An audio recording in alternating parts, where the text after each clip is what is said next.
ओळखलं? ही सिच्युएशन आहे भारताच्या लोकसभा अध्यक्षांची.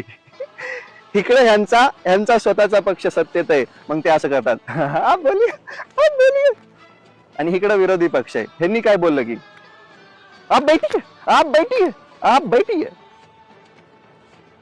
साहेब, तुम्ही निष्पक्ष पदावरती बसलेला आहात.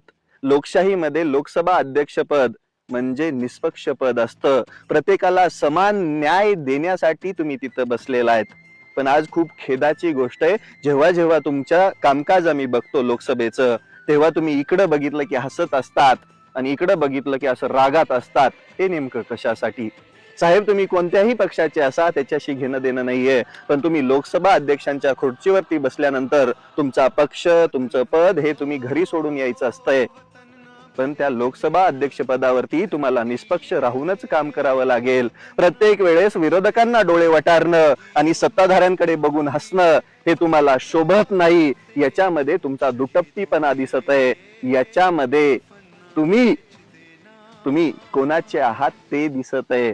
त्यामुळं माझी तुम्हाला हात जोडून विनंती आहे, हे इकडं बघून हसणं आणि इकडं बघून रागवणं बंद करा आणि या भारतीय नागरिकांचे सगळे प्रश्न ऐकून घेऊन त्यावर योग्य निर्णय घ्या.